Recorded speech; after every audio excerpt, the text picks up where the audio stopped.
Coordination chemistry assignment 2 last video में हमने इसके 15 क्वेश्चंस कंप्लीट किए थे। आज हम नेक्स्ट 20 क्वेश्चंस कंप्लीट करेंगे। ओके, स्टार्ट करते हैं।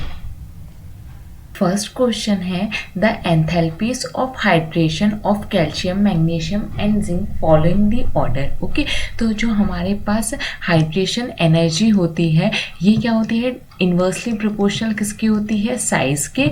और यहाँ पे जो CFSE होती है, जितनी ज़्यादा CFSE होगी कॉम्प्लेक्स की उतनी ही ज़्यादा क्या होगी, हाइड्रेशन एनर्जी होगी। ठीक है, बट यहाँ पे ये जो हमारे पास आयंस दिए हुए हैं इनकी जो CFSE होती है वो इक्वल्स टू क्या होती है, 0 होती है। तो इसके बेसिस पे तो हम नहीं बता सकते, बट साइज के बेसिस पे बता सकते हैं क्योंकि ये सारे क्या होते हैं, सेम पीरियड से बिलोंग करते हैं। ओके, तो यहाँ पे अगर हम साइज की बात करते हैं तो सबसे ज़्यादा साइज किसका हो जाएगा, कैल्शियम का, देन किसका होगा, मैग्नीशियम का, देन किसका होगा, जिंक का। ओके, तो ये साइज के क्या होती है, इन्वर्स होती है। तो सबसे ज़्यादा हाइड्रेशन एनर्जी किसकी होगी, जिंक की। ठीक है, तो ये ऑप्शन है और ये ऑप्शन है, ये नहीं हो सकता और ये नहीं हो सकता। नेक्स्ट है हमारे पास Mn then calcium, option is D. Okay, next the correct order of acidity among the following species. ठीक है, हमें क्या बताना है, एसिडिक ऑर्डर बताना है। जो हमारे पास एसिडिटी होती है ये किस चीज़ पर डिपेंड करती है। ओके, जैसे कि हमारे पास ये मेटल है, इस पर चार्ज है, तो जितना ज़्यादा इसका चार्ज होगा उतना ही ज़्यादा यहाँ से क्या होगा, ये ऑक्सीजन को अपनी साइड पुल करेगा। तो ईजिली क्या करेगा, ये H पॉजिटिव आयन को रिलीज़ करेगा। जो H पॉजिटिव आयन रिलीज़ करते हैं वही हमारे पास क्या करते हैं, एसिडिक कैरेक्टर शो करते हैं। तो हमें क्या करना है, जो मेटल है उस पर हाईएस्ट चार्ज देखना है। ओके, तो यहाँ पे क्या है, +1 चार्ज है, यहाँ +2 चार्ज है, ये भी +2 चार्ज है और ये +3 चार्ज है। यहाँ पे +3 चार्ज को सबसे लीस्ट और +1 को सबसे फर्स्ट में रखा है, दैट इज कि ये क्या है, गलत है। ओके, यहाँ पर भी Mn2+ को आगे रखा है तो ये भी नहीं हो सकता है। यहाँ पे क्या है, हाईएस्ट चार्ज क्या है, +3 और यहाँ पर भी +3, तो आंसर बी हो सकता है या डी हो सकता है। ओके, उसके बाद जो +1 है उसको सबसे लीस्ट में रखा हुआ है तो आंसर क्या हो जाएगा, बी हो जाएगा। बट यहाँ पे चार्ज सेम है निकल पे और मैग्नीशियम पे, तो हमने कैसे डिसाइड किया, यहाँ पे जो Mn है इस पर +2 चार्ज है और निकल पर भी क्या है, +2 चार्ज है। तो यहाँ पर हम डिसाइड कर दिए हैं on the basis of size. यहाँ पे निकल का साइज क्या है, कम है as compare to Mn2 positive. जब साइज कम होगा तो यहाँ पे क्या होगा कि ये ईजिली क्या करेगा, ऑक्सीजन को अपनी साइड पुल करेगा और ये H+ आयन को रिलीज कर देगा। ठीक है, तो जब हमारे पास चार्ज सेम होते हैं तो हम किसके बेसिस पे बता सकते हैं, साइज के बेसिस पे। अदरवाइज हम चार्ज के बेसिस पे एसिडिक ऑर्डर लगा सकते हैं। ओके, तो आंसर क्या हो जाएगा, B. Next, of the following metals ion which has the largest magnetic moment. Okay, हमें क्या बताना है, लार्जेस्ट मैग्नेटिक मोमेंट ये किस चीज़ पर डिपेंड करता है, number of unpaired electron increases, magnetic moments भी क्या होगा, इंक्रीज करेगा। ओके, और यहाँ पे ये जो आयंस दिए हुए हैं किसमें है, लो स्पिन ऑक्टाहेड्रल कॉम्प्लेक्सेस, ये हमको कंडीशन गिवन है। अब ये हमारे पास क्या है, D5 सिस्टम है। अगर हम लो स्पिन बनाते हैं तो 1 2 3 4 और ये 5, यहाँ पे नंबर ऑफ अनपेयर्ड इलेक्ट्रॉन्स 1 हो जाएंगे। कोबाल्ट ये क्या है, D6 सिस्टम है, 1 2 3 1 2 3 4 5 6, नंबर ऑफ अनपेयर्ड इलेक्ट्रॉन्स 0 हो जाएंगे। देन हमारे पास कोबाल्ट D7 है। ओके, 1 2 3 4 5 1 2 3 4 5 6 और यहाँ पे ये 7, तो यहाँ पे n इक्वल्स टू क्या, 1 हो जाएगा। ये हमारे पास D4 सिस्टम है, 1 2 3 और ये 4, तो n equals to 2।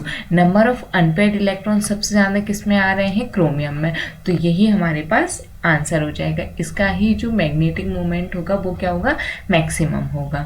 Next, which of the following complex has highest number of unpaired electron. Okay, तो यहाँ पर हमें क्या बताना है, नंबर ऑफ अनपेयर्ड इलेक्ट्रॉन किस में सबसे ज़्यादा होंगे। ये हमारे पास क्या है, टेट्राहेड्रल और ये +3 में है आयरन, तो 1 2 3 4 5 1 2 3 4 5, तो यही हमारे पास आंसर होगा। नेक्स्ट चेक करते हैं, यहाँ पर अगर हम वेनेडियम के ऑक्सीडेशन स्टेट निकाल लें X-2 इक्वल्स टू +2, तो X इक्वल्स टू क्या हो जाएगा, +4। दैट मीन्स कि D1 सिस्टम है। यहाँ पे नंबर ऑफ अनपेयर्ड इलेक्ट्रॉन कितने हो जाएंगे, 1, n की वैल्यू कितनी हो जाएगी, 1। नेक्स्ट चेक करते हैं यहाँ पे +2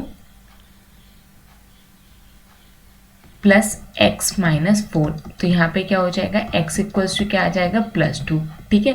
यहाँ पे कोबाल्ट +2 में है, दैट मीन्स कि D7 है और ये टेट्राहेड्रल है। तो 1 2 3 4 5 6 एंड ये 7, n इक्वल्स टू क्या आ जाएगा 3, ओके। यहाँ पे ये +3 है और ये कैसा होता है strong field ligand, that means कि D6 1 2 3 4 5 6, ठीक है। तो सबसे ज़्यादा नंबर ऑफ अनपेयर्ड इलेक्ट्रॉन्स किस में आ रहे हैं, फर्स्ट वाले में, यही। नेक्स्ट है the correct spinal structure of this, ठीक है। हमारे पास ये दिया हुआ है और हमें क्या बताना है, स्पाइनल स्ट्रक्चर बताना है। तो किस टाइप से बताएंगे हम, इसकी सबसे पहले क्या करेंगे, CFSE चेक करेंगे। यहाँ पे क्या है, कोबाल्ट डाई पॉजिटिव और ये है कोबाल्ट ट्राई पॉजिटिव। यहाँ पे जो CFSE होगी ये क्या होगी, नॉट इक्वल्स टू 0 होगी, और यहाँ पर भी जो CFSE होगी वो नॉट इक्वल्स टू 0 होगी, क्योंकि ये D6 सिस्टम है और ये D7 है, ओके।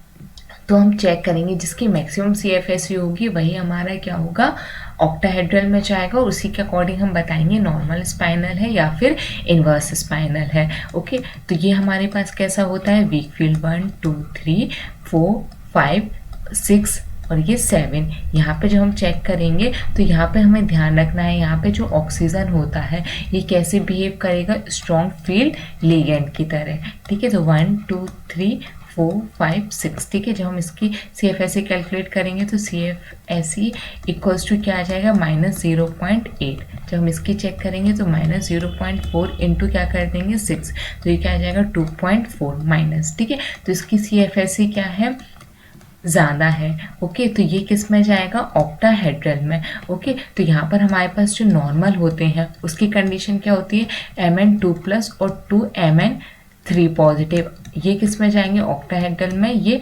टेट्राहेड्रल में। तो नॉर्मल होता है। अगर इन्वर्स की कंडीशन चेक करना है तो 1Mn ट्राई पॉजिटिव, ये किस में जाता है, टेट्राहेड्रल में, ये किस में जाएगा, टेट्राहेड्रल में। और यहाँ हमारे पास 1Mn2 पॉजिटिव और 1Mn ट्राई पॉजिटिव, ये किस में जाते हैं, ऑक्टाहेड्रल में, ठीक है। तो ये कंडीशन किसकी है, नॉर्मल स्पाइनल की। तो आंसर फर्स्ट हमारा क्या हो जाएगा, correct, okay. Next, the delta of the following complexes, ठीक है। यहाँ पर हमको क्या गिवन है, टेट्राहेड्रल कॉम्प्लेक्सेस गिवन है और इनका हमें बताना है कि किसका स्प्लिटिंग एनर्जी हाईएस्ट होगी, ओके। तो और यहाँ पे कोबाल्ट, यहाँ पे तीनों ही कोबाल्ट किस में गिवन है, +2 में गिवन है, ओके। तो यहाँ पर हम मेटल के बेसिस पे, चार्जेस के बेसिस पे नहीं बता सकते हैं, सिर्फ किसके अकॉर्डिंग बता सकते हैं, इनके जो लिगेंड्स प्रेजेंट हैं उनके बेसिस पे, ठीक है। तो यहाँ क्या यूज़ करेंगे, स्पेक्ट्रोकेमिकल सीरीज का यूज़ करेंगे, ओके। फर्स्ट है हमारे पास, यहाँ पर अगर हम सीरीज देखते हैं तो ये इस टाइप से आप लर्न कर सकते हो, ब्रोमीन, देन यहाँ पे क्लोरीन, देन यहाँ पे क्या आएगा, फ्लोरीन, और देन क्या आएगा, NCS, ठीक है। तो यहाँ पे जो स्प्लिटिंग ऑर्डर हो जाएगा, डेल्टी सबसे ज़्यादा किस में हो जाएगा, C में, देन A में और देन B में। तो आंसर यहाँ पे क्या हो जाएगा, A, ओके। ये आपको बेसिक है, लर्न होनी चाहिए स्पेक्ट्रोकेमिकल सीरीज, या फिर उसका आइडिया तो थोड़ा बहुत होना ही चाहिए, क्योंकि एग्जाम में इसके रिगार्डिंग क्वेश्चंस आते हैं। नेक्स्ट है, among the following octahedral complexes that one has the highest enthalpy of hydration, okay. एक हमारे पास ऑक्टाहेड्रल कॉम्प्लेक्स है जिसमें हम हाईएस्ट एंथैल्पी ऑफ हाइड्रेशन बताना है। यहाँ पर अगर हम इसकी CFSE चेक करेंगे तो इसकी CFSE क्या आएगी, 0 आएगी। इसकी भी जो CFSE है वो क्या आएगी, 0 आएगी। यहाँ पे ये D3 सिस्टम है और ये D4 सिस्टम है, ओके। यहाँ पे चेक करते हैं तो 1 2 3 और यहाँ पे ये किस टाइप से होगा, 1 2 3 एंड 4, ठीक है। इसकी जो आएगी वो आएगी -1.2 आएगी और इसकी -1.2 प्लस 0.6, ठीक है। तो ये -0.6 हो जाएगी। तो हाईएस्ट किसकी है, D3 सिस्टम की है, जिसकी CFSE ज़्यादा होती है। CFSE इंक्रीजेस, हाइड्रेशन एनर्जी भी क्या होगी, इंक्रीजेस, ठीक है। उसके बेसिस पे आंसर क्या है, C। Next, among the following correct acetic strength trends in the represent, ठीक है। यहाँ पे जो हमें रिप्रेजेंट है उनमें हमें क्या बताना है, हाईएस्ट एसिडिक स्ट्रेंथ बताना है। तो अगेन हम सबसे पहले चार्जेस के बेसिस पे सेपरेट करेंगे।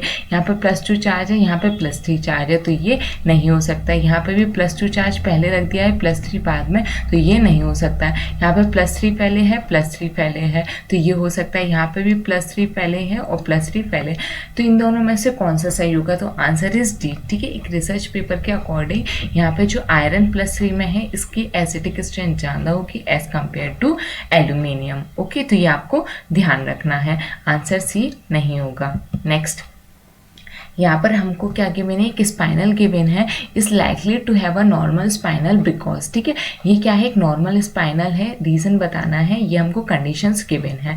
ये अगर हम नॉर्मल स्पाइनल है तो Mn2 पॉजिटिव होगा और Cr ट्राई पॉजिटिव होगा। ठीक है, यहाँ पे ये जो CFSE है इसकी 0 होगी और यहाँ पे जो CFSE होगी वो नॉट इक्वल्स टू 0 होगी। कंडीशन किसकी होती है, नॉर्मल स्पाइनल की। ये टेट्राहेड्रल में जाएगा और ये ऑक्टाहेड्रल में। तो फर्स्ट है Mn di positive will have a LFSE in octahedral site whereas the chromium tri positive will not. तो ये आंसर नहीं है। ठीक है, इसकी क्या होगी, टेट्राहेड्रल साइड होगी और इसकी कहाँ पर होगी, ऑक्टाहेड्रल साइड। ओके, यहाँ पे Mn in +2 oxidation state and both the chromium are in +3 oxidation state. बिल्कुल सही, ये किसकी कंडीशन होती है, नॉर्मल स्पाइनल की। Mn in +3 oxidation state and 1 क्रोमियम +2 एंड अदर इज +3। ये सही तो है बट ये किसके लिए, इन्वर्स के लिए, बट ये हमारे पास क्या है, नॉर्मल स्पाइनल, तो आंसर ये भी नहीं होगा। Chromium tripositive will have a LFSE in octahedral side whereas the Mn ion will not. तो ये भी हमारा आंसर नहीं होगा, ये गलत दिया हुआ है। नेक्स्ट, यहाँ पे ये हमको गिवन है और यहाँ पर हमें बताना है कि इनकी CFSE क्या होगी और ये नॉर्मल है या फिर इन्वर्स है। ठीक है, तो अभी हमने चेक किया है Mn2 पॉजिटिव है और क्रोमियम 3 पॉजिटिव है। ये क्या होता है, हमारे पास नॉर्मल स्पाइनल होता है, तो यहाँ पे इन्वर्स नहीं हो सकता और यहाँ पर ये नहीं हो सकता है। अब हमें चेक करना है कि इनकी CFSE क्या होगी। इसकी तो CFSE क्या होती है, 0 होती है। इसकी जो CFSE होती है वो नॉट इक्वल्स टू 0 होती है। ये कौन सा सिस्टम है, D3 सिस्टम है, 1 2 3। ठीक है, तो यहाँ पे 1 2 3 ये क्या हो जाएगा, -1.2 डेलो हो जाएगा। ठीक है, 1 डेलो इक्वल्स टू क्या होता है, 10 DQ होता है। ठीक है, अगर हमें इसको DQ में कन्वर्ट करना है तो 10 से मल्टीप्लाई करेंगे तो ये कितना हो जाएगा, -12 DQ हो जाएगा। ठीक है, बट 12 तो कहीं आंसर दिया हुआ नहीं है। रीज़न क्या है कि यहाँ पे क्रोमियम ट्राई पॉजिटिव है, ये 1 नहीं ये 2 है, तो यहाँ पे क्या करेंगे, 2 से मल्टीप्लाई करेंगे तो ये कितना हो जाएगा, -24 DQ हो जाएगा। ठीक है, तो यहाँ पे नॉर्मल स्पाइनल और यहाँ पे जो CFSE होगी वो -24 DQ होगी, तो answer is C. Next check